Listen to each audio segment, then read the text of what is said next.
स्वागत है आप सभी का एससी मनकापुर के इस नए वीडियो में। आज के इस वीडियो में हम लोग व्हीटस्टोन सेतु के बारे में जानेंगे, जो आपके विद्युत धारा के चैप्टर का बहुत ही इंपॉर्टेंट टॉपिक है। और ये टॉपिक आपको परीक्षा में 4 नंबर या 5 नंबर में पूछा जाता है। और ये जो टॉपिक है ये आपका बहुत इंपॉर्टेंट टॉपिक है, क्योंकि इसके पहले जो किरचॉफ का नियम आप पढ़े हो और इसके बाद में आप मीटर सेतु पढ़ोगे, तो इस टॉपिक का उसमें उपयोग आपको देखने को मिलेगा। तो ये टॉपिक चलिए हम लोग कवर करते हैं और समझते हैं कि व्हीटस्टोन ब्रिज क्या है। तो देखिए, पहले हमने एक फिगर बनाया, आपको इस प्रकार का एक सिस्टम बनाया था व्हीटस्टोन ने, जिसमें हम 4 प्रतिरोध को जोड़ रहे हैं। तो जो एक प्रकार की वर्ग है, तो वर्ग में हम 4 भुजाएं होती हैं और चारों भुजाओं में हम एक एक जोड़ दे रहे हैं प्रतिरोध, और उसके एक विकर्ण में भी हम एक प्रतिरोध और जोड़ दे रहे हैं। तो ये हो जाएगा, जो P भुजा पे हमारा प्रतिरोध है वो मान लीजिए R1 है, और जो हमारा Q भुजा पे है वो हमारा प्रतिरोध R2 है। ऐसे हमारे R वाले पे R3 मान लीजिए इसको, और ये आपका R4 प्रतिरोध लगा है, और इस जो विकर्ण में लगा है बीच में वो आपका R5 लगा है। तो हमारी भुजाएं कौन कौन सी हैं? हमारी भुजाएं A, B, C और D।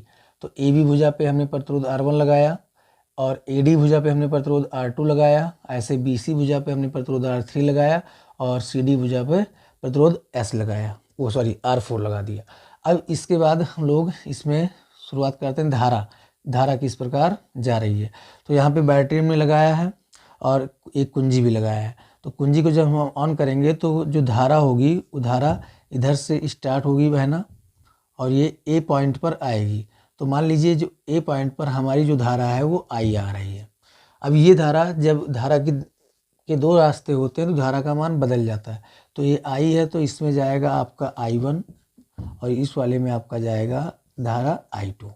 मतलब जो हमारी I धारा थी वो 2 रूप में बढ़ गई, I1 और I2 में। अब इधर जो हमारा एक B से यहाँ पहुँचने के बाद I1 धारा, मान लीजिए इस इधर से हमारा I3 धारा जा रही है, ठीक। तो इधर से हमारा इस वाले BC में कितनी धारा जाएगी? तो इधर से हमारा I1 आ रहा है, इधर से हमारा I3 जा रहा है। मतलब ये दोनों मिला के एक है हमारा ऐसे, और एक इधर जा रहा है, और इसी से एक निकल के जा रहा है। तो इसका मतलब है कि जो BC में जो धारा जाएगी वो इसके माइनस, मतलब I1 माइनस I3, ठीक। इतने में से आप इतना I3 धारा निकाल देंगे तो हमें मिल जाएगा BC भुजा के लिए धारा का मान, ठीक। इसके बाद इधर आइए, अब हम CD भुजा के लिए देखें तो देखिए, इधर से हमारी धारा आ रही है I2 जो इस D पॉइंट पे मिलेगी, और इधर से हमारी धारा आ रही है I3 जो इस D पॉइंट पे मिलेगी, और यहाँ पे मिलने के बाद तब इधर की ओर बढ़ेगी। तो इसका मतलब है इधर की ओर हमारी जो धारा जाएगी वो I2 प्लस I3 ही जाएगी, ठीक। तो ये हमारा हो गया फिगर। मतलब I1 में जो I1 धारा हमारी AB में जा रही है, BC में हमारी I1 माइनस I3 जा रही है, BD में हमारी धारा I3 जा रही है, CD में हमारी धारा I2 प्लस I3 जा रही है। ऐसे हमारे AD में हमारी धारा I2 जा रही है।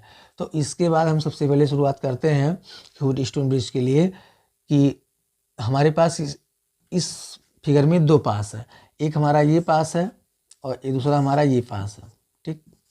तो पहला हम पास लेंगे ABDA।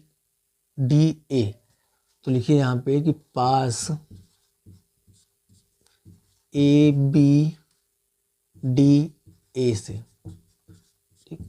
अब आप किरचॉफ का नियम पढ़े हैं, जिसमें 2 नियम है, एक आपका संधि का नियम है और एक आप वोल्टता का नियम है। तो हम वोल्टता के नियम के अनुसार चलते हैं। तो पहले वाली भुजा है AB, उसमें वोल्टेज कितना होगा?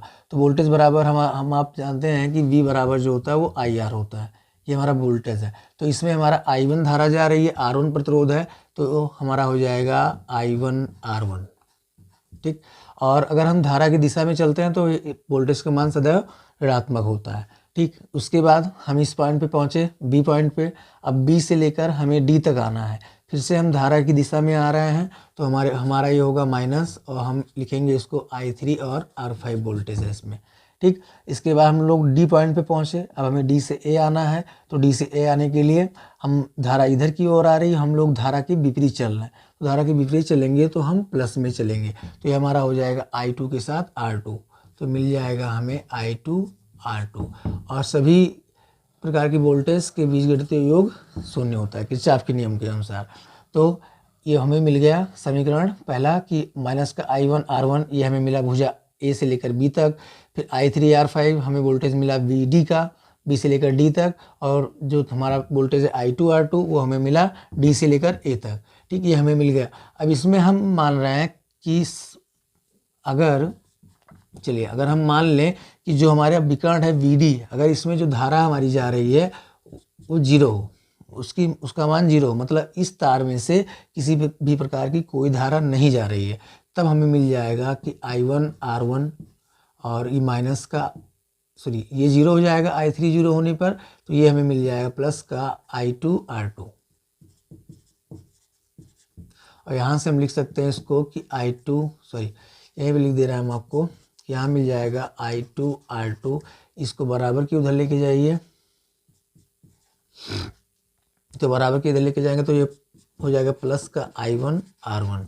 अब यहाँ से हम लिख सकते हैं इसको कि I2 अपान I1 बराबर R1 बाई R2। ठीक, क्या मिला आपको, देखिए I2 यहीं पे रहने दीजिए, इस R2 को हम नीचे लेके आते हैं R1 के, और इस I1 को हम नीचे लेके आएंगे I2 के, तो इसको हम मान ले रहे हैं पहला समीकरण। ठीक, ये हमें मिला पास ABDA से। अब हम दूसरे पास की बात करते हैं, तो दूसरा पास हमारा है BCDB।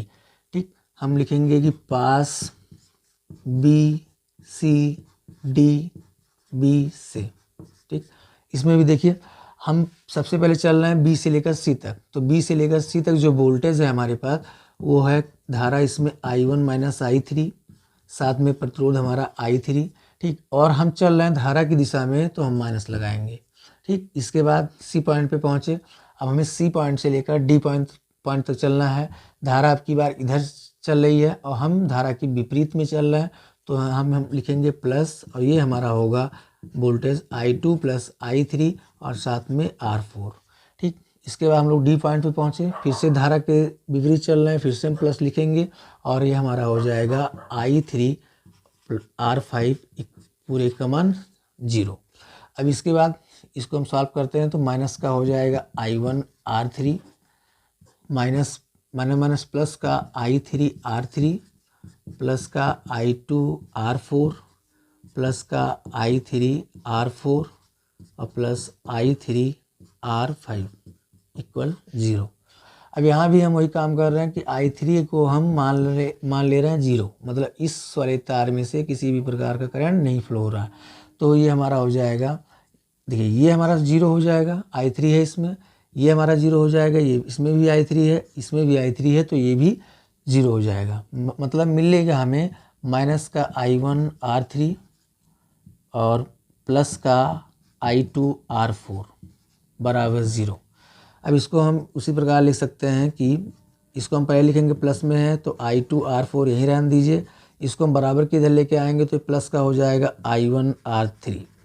इस I1 को हम I2 के नीचे लेके आएंगे, तो I2 बटे I1 बराबर मिल जाएगा R3 और R4 को इसके नीचे। ये समीकरण हमारा 2 हो गया। ठीक, ये हमें मिला BCDB पास से। तो समीकरण 1 और समीकरण 2 में अगर हम बाएं पक्ष को देखें तो बायां पक्ष हमारा बराबर है।